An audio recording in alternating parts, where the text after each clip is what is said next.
Bonsoir, cher auditeur, et bienvenue dans notre petit havre de paix historique. Alors que le monde moderne continue sa course effrénée autour de nous, je vous invite à vous installer confortablement, peut-être sous une couverture douillette, pour entreprendre ensemble un voyage apaisant vers les temps anciens.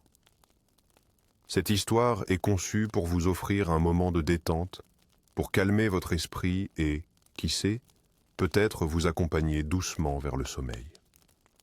Les récits du passé ont cette capacité unique à nous transporter loin de nos préoccupations quotidiennes.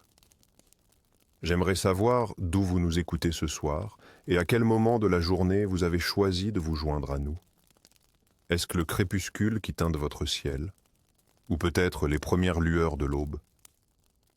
Partagez-le dans les commentaires, car c'est toujours un plaisir de voir notre communauté d'amoureux d'histoire se rassembler de tous les coins du monde. Si ces voyages dans le temps vous apportent un peu de sérénité, n'hésitez pas à vous abonner pour ne manquer aucune de nos futures explorations historiques. Chaque époque a ses trésors de récits apaisants qui n'attendent que d'être redécouverts. Maintenant, laissons les bruits de notre époque s'estomper doucement. Fermons les yeux et laissons-nous porter vers un temps où les heures s'écoulaient au rythme du soleil et des saisons, où le divertissement prenait des formes que nous trouverions aujourd'hui bien étranges. Dans le petit village de Saint-Martin-des-Champs, quelque part en Bourgogne, au XIIIe siècle, l'aube se levait sur une journée qui promettait d'être comme nulle autre. Ce n'était pas un jour ordinaire, mais celui de la fête des moissons, un moment où le travail acharné des mois précédents cédait enfin la place à la célébration. « Réveille-toi, Thomas », murmura Jeanne en secouant doucement l'épaule de son fils. Le soleil est déjà haut, et maître Guillaume a dit que celui qui arriverait en retard devrait porter le chapeau d'âne pendant toute la fête. Thomas se redressa d'un bond, frottant ses yeux encore lourds de sommeil. Le chapeau d'âne était une coiffe ridicule faite de paille grossière avec 2 longues oreilles pendantes, et l'idée même de devoir la porter devant Mathilde, la fille du meunier, lui était insupportable. Dans la chaumière modeste, le reste de la famille s'activait déjà. Le père de Thomas, un homme aux mains calleuses et au visage buriné par des années de labeur sous le soleil, préparait les faux et les fossiles qu'ils utiliseraient pour la dernière moisson symbolique avant les festivités. « N'oublie pas ton bâton à ruban », lui rappela sa mère en lui tendant un petit pain encore chaud. « Maître Henri a passé des heures à le décorer pour toi. » Le village entier convergeait vers les champs dorés qui s'étendaient à perte de vue. Hommes, femmes et enfants, tous vêtus de leurs habits les moins usés, formaient une procession joyeuse. Les corvées quotidiennes, d'ordinaire si pénibles, se transformaient en ce jour particulier en une sorte de jeu collectif. « Regardez qui arrive enfin !» s'exclama Guillaume le forgeron, un homme à la carrure imposante mais au rire facile. « J'ai presque cru que nous devrions commencer sans notre jeune Thomas. » La journée commença par la dernière gerbe, un rituel où tous participaient à moissonner les derniers épis de blé. Ce qui aurait été un travail épuisant n'importe quel autre jour devenait une compétition amicale, ponctuée de chants et de plaisanteries. Les enfants couraient entre les adultes, ramassant les épis tombés et les rassemblant en petites bottes qu'ils offraient fièrement aux moissonneurs. « Celui qui trouve l'épi d'or sera couronné roi de la moisson », annonça le père Mathieu, le plus ancien du village, perpétuant une tradition dont l'origine se perdait dans la nuit des temps. L'épi d'or n'était pas vraiment en or, bien sûr, mais un épi particulièrement beau que quelqu'un avait secrètement marqué d'un ruban doré avant la fête. Thomas se lança dans la recherche avec enthousiasme, écartant les tiges de blé avec son bâton enrubanné, symbole de fertilité et de prospérité pour l'année à venir. Autour de lui, les villageois transformaient chaque geste laborieux en mouvement de danse. Les femmes liaient les gerbes en chantant des mélodies transmises de génération en génération, tandis que les hommes rivalisaient pour faucher le plus rapidement, leurs outils traçant des arcs brillants dans la lumière du matin. « Je l'ai trouvé, je l'ai trouvé !» La voix claire de Mathilde s'éleva soudain au-dessus du brouhaha général. La jeune fille aux tresses blondes tenait triomphalement un épi orné d'un ruban doré. Thomas sentit son cœur se serrer de déception, mais il applaudit néanmoins avec les autres lorsque le père Mathieu posa sur la tête de Mathilde une couronne tressée d'épis et de fleurs sauvages. « Voici notre reine de la moisson », proclama-t-il solennellement. « Qu'elle nous apporte abondance et prospérité jusqu'aux prochaines semailles. » Ce couronnement marquait la transition vers la deuxième partie de la journée, encore plus attendue, la fête des fous. Cette célébration, tolérée par l'Église, bien qu'elle frôlât parfois l'irrévérence, permettait un renversement temporaire de l'ordre social. Mathilde, simple fille de meunier, était maintenant reine pour un jour, et son premier décret ne se fit pas attendre. « J'ordonne que le bailli danse pour nous », déclara-t-elle avec un sourire malicieux, pointant du doigt le représentant local du Seigneur, habituellement si sévère et distant. Des acclamations et des rires éclatèrent, tandis que le bailli, rouge comme une pivoine mais bon joueur en ce jour spécial, s'avançait au centre du cercle formé par les villageois. Les musiciens, un joueur de vielle, un flûtiste et un tambourineur, entamèrent une mélodie entraînante. Le bailli, maladroit dans ses mouvements mais visiblement déterminé à jouer le jeu, se mit à tournoyer et à sauter, provoquant l'hilarité générale.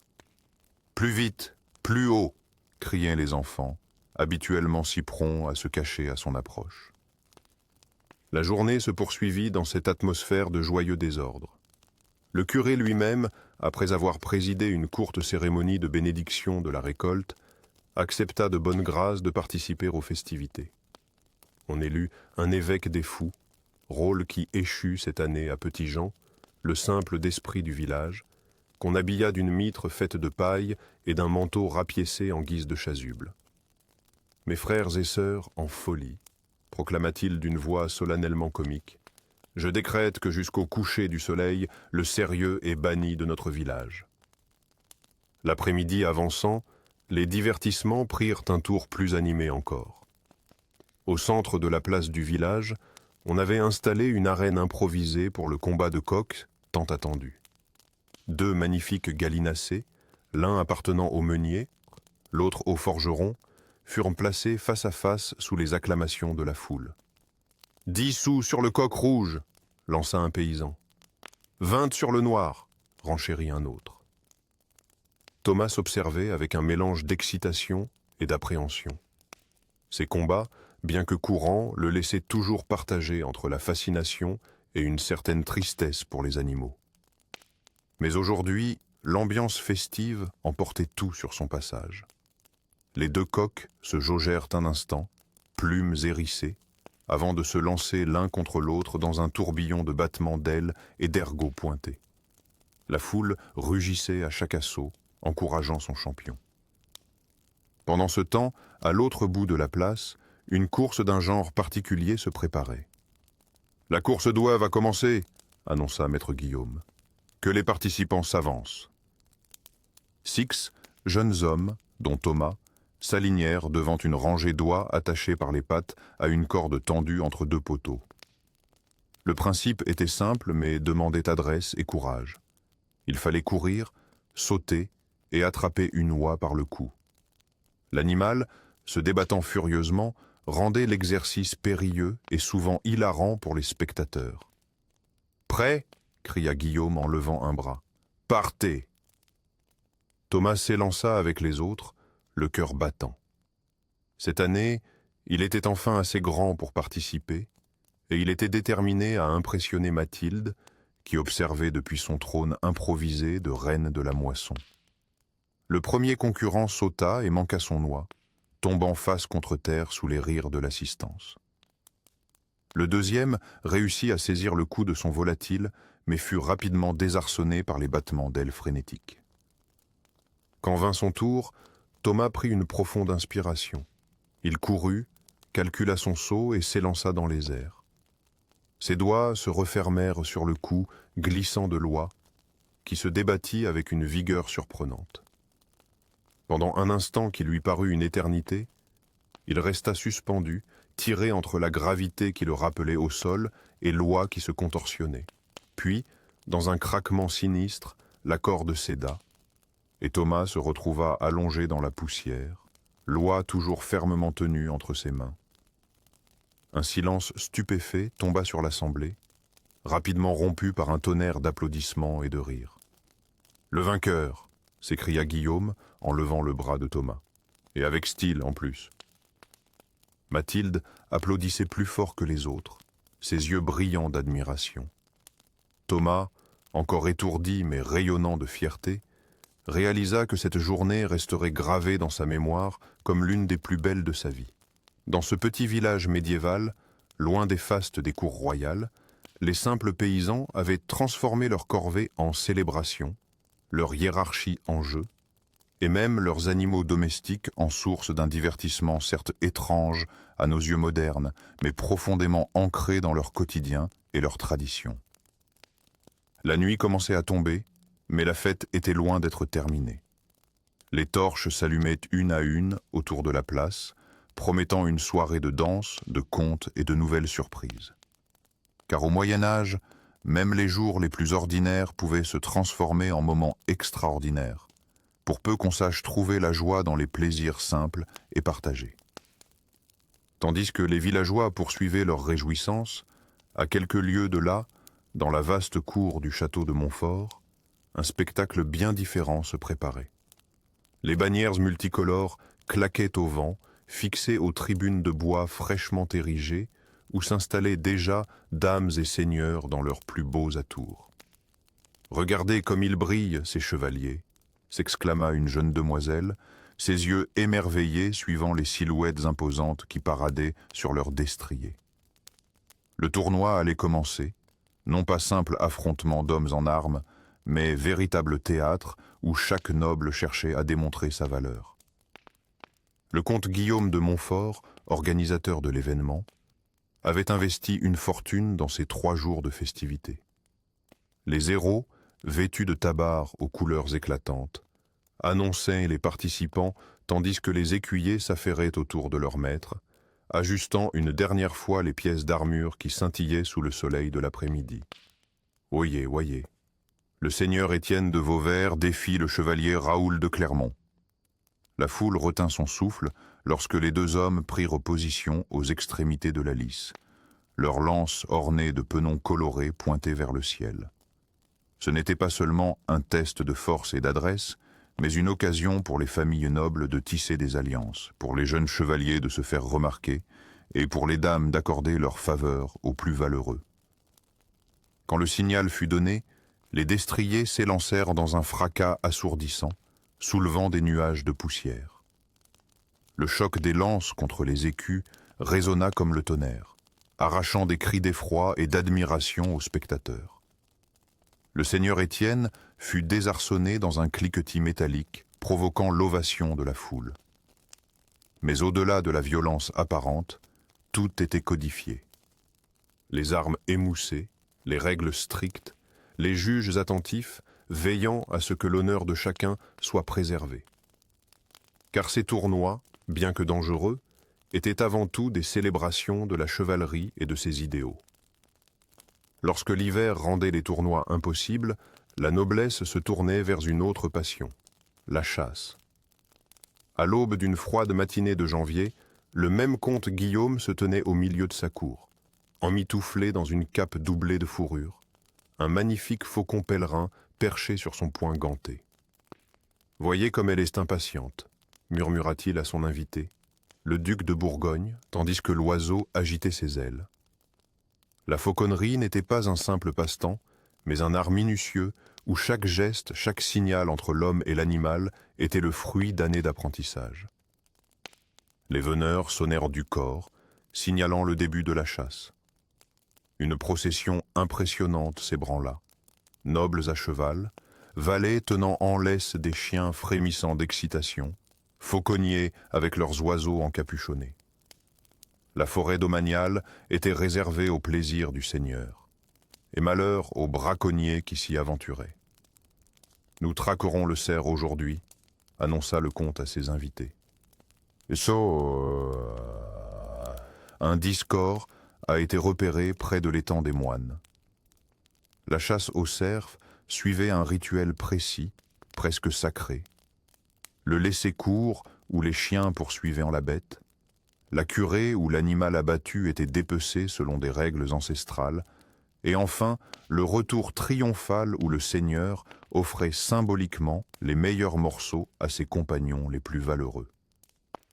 Mais c'était peut-être dans l'intimité des grandes salles que la noblesse médiévale exprimait le plus librement son goût pour le spectaculaire. Au château de Montfort, les préparatifs du banquet donné en l'honneur du mariage de la fille du comte battaient leur plein.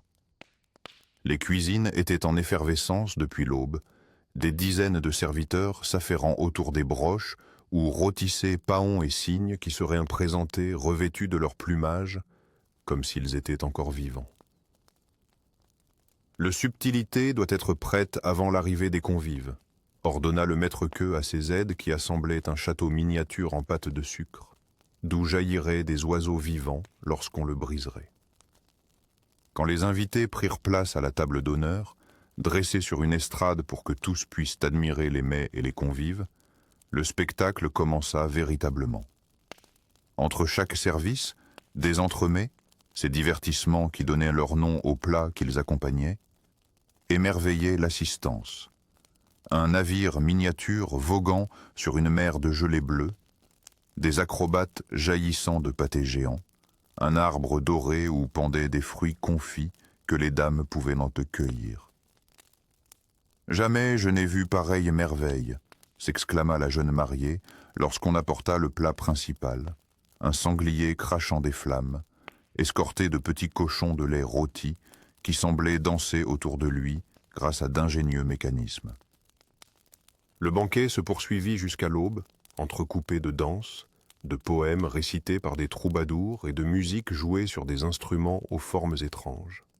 Les convives goûtaient à des mets aux saveurs surprenantes, des pâtisseries épicées, des viandes assaisonnées de cannelle et de gingembre, des gelées aux couleurs improbables. Car au Moyen-Âge, un banquet réussi ne nourrissait pas seulement le corps, mais aussi l'imagination, offrant aux invités un voyage d'essence qu'ils raconteraient pendant des années. Alors que les dernières notes de musique s'évanouissaient dans l'air frais du matin, les convives quittèrent peu à peu la grande salle du château. Mais pour le peuple médiéval, d'autres formes de divertissement attendaient au-delà des murs des châteaux. Sur le parvis de la cathédrale de Saint-Étienne, une foule s'était déjà rassemblée en ce jour de fête religieuse. Des échafaudages de bois avaient été dressés pendant la nuit, transformant la place en un théâtre à ciel ouvert. « Venez tous !» cria un homme vêtu d'une robe de clerc. « Le mystère de la passion du Christ va bientôt commencer. » Le mystère, cette forme de théâtre religieux si populaire, n'était pas qu'un simple divertissement. « Regardez bien, mes enfants », murmura une mère à ses petits regroupés autour d'elle. « C'est ainsi que vous apprendrez les saintes écritures. » Sur les différents niveaux de l'échafaudage apparurent des acteurs costumés. Le paradis était représenté tout en haut, la terre au milieu, et l'enfer, d'où s'échappaient des fumées colorées et des bruits inquiétants, se trouvait en bas. « Jésus va souffrir pour nos péchés », expliqua un vieillard à son petit-fils. « Mais n'aie pas peur, c'est pour nous enseigner le chemin vers le salut. » La représentation dura plusieurs heures, les spectateurs restant debout, captivés par le drame qui se déroulait devant eux. Les acteurs, souvent des membres de la communauté ou des confréries spécialisées, jouaient avec une conviction touchante. Certains effets spéciaux, comme des systèmes de poulies, permettant aux anges de voler au-dessus de la scène ou des mécanismes créant l'illusion de miracle, suscitaient l'émerveillement de l'assistance. « C'est un vrai miracle !» s'exclama une femme lorsqu'elle vit l'acteur jouant Lazare se relever de son tombeau grâce à un ingénieux système de trappe. Mais le sacré côtoyait souvent le profane dans ses représentations. À peine le mystère terminé, la place se transforma pour accueillir une farce. Maintenant, riez de bon cœur, annonça un homme au visage barbouillé de suie. Les personnages de la farce étaient reconnaissables à leur costume exagéré. Le mari cocu portait des cornes, la femme infidèle arborait des couleurs criardes, et le moine glouton avait un ventre postiche démesuré. « Voyez comme le mari est aveugle !» s'esclaffa un spectateur lorsque l'acteur principal fit semblant de ne pas voir sa femme se cacher avec son amant derrière un paravent branlant. Ces farces, souvent grivoises et moqueuses, servaient d'exutoire social, permettant de rire des puissants et des institutions. Même l'Église permet ces moqueries les jours de fête, expliqua un artisan à son apprenti, car le rire aussi est une création de Dieu. Les acteurs improvisaient, interagissaient avec le public, créant une complicité joyeuse qui unissait la communauté dans un même éclat de rire. « Attention à toi, Pierre le boulanger !» cria un acteur en pointant du doigt un homme dans la foule. « Ta femme ressemble fort à celle de notre histoire !» provoquant l'hilarité générale et les protestations amusées du boulanger. Alors que le jour déclinait, un nouveau type de divertisseur fit son apparition sur la place. Vêtu d'habits bariolés et portant plusieurs instruments attachés à sa ceinture, un jongleur attira l'attention en lançant haut dans les airs 3 pommes qu'il rattrapait avec adresse. « Approchez, bonnes gens !» clama-t-il d'une voix forte. « Écoutez les nouvelles des terres lointaines et les histoires que nul autre que moi ne peut vous conter. » La foule forma un cercle autour de lui, avide de récits et de merveilles. Le jongleur commença par quelques tours d'adresse, faisant danser des balles sur ses doigts et marchant sur les mains avant de saisir sa vielle à archer. « Je viens de la cour du roi de France, » annonça-t-il avec importance, « où j'ai vu des choses que vous ne croiriez pas. » Il entama alors un récit mêlant faits réels et éléments fantastiques, parlant de batailles contre les Sarrasins, de princesses enlevées par des dragons et de saints accomplissant des miracles. Est-ce vrai qu'il existe des hommes sans tête, avec les yeux sur la poitrine ? Demanda un enfant fasciné. J'en ai vu de mes propres yeux dans les terres, au-delà des mers, affirma le jongleur avec un clin d'œil aux adultes. Non loin de là, sous un tilleul, un troubadour plus raffiné s'adressait à un public composé de bourgeois et de quelques nobles. Sa voix mélodieuse chantait l'amour courtois et les exploits des chevaliers d'antan. « Écoutez l'histoire de Tristan et Isolde, » annonça-t-il en pinçant délicatement les cordes de son luth, « et de leur amour plus fort que la mort elle-même. » Les dames soupiraient au passage romantique, tandis que les hommes hochaient la tête avec approbation lors des descriptions de combats héroïques. « Ces histoires nous viennent de loin, » expliqua le troubadour entre 2 chansons. « Elles ont voyagé de château en château, de ville en ville, se transformant comme l'eau qui prend la forme du vase qui la contient. » Ces divertissements médiévaux, bien que disparus depuis longtemps dans leur forme originelle, ont laissé une empreinte profonde sur notre culture. Dans la petite ville, des siècles plus tard, la tradition des mystères se perpétuait sous la forme de la procession annuelle de la Saint-Jean, où les habitants rejouaient encore certaines scènes bibliques. Mon arrière-grand-père jouait déjà le rôle de Saint-Pierre, expliquait fièrement un participant en ajustant sa fausse barbe, et mon fils prendra ma place un jour. L'esprit des farces médiévales survivait dans les carnavals et les fêtes patronales, où l'inversion sociale et la moquerie des puissants restaient de mise. Pendant ces 3 jours, nous pouvons dire tout haut ce que nous pensons tout bas le reste de l'année, riait un villageois en enfilant un masque grotesque représentant le maire local. Quant aux jongleurs et troubadours, leurs héritiers modernes se retrouvaient dans les conteurs, les artistes de rue, et même certains musiciens populaires qui perpétuaient l'art de captiver un public avec des histoires et des mélodies. Même les jeux vidéo et les films fantastiques puisaient largement dans cet imaginaire médiéval, reprenant les dragons, les chevaliers et les quêtes héroïques qui enchantaient déjà nos ancêtres.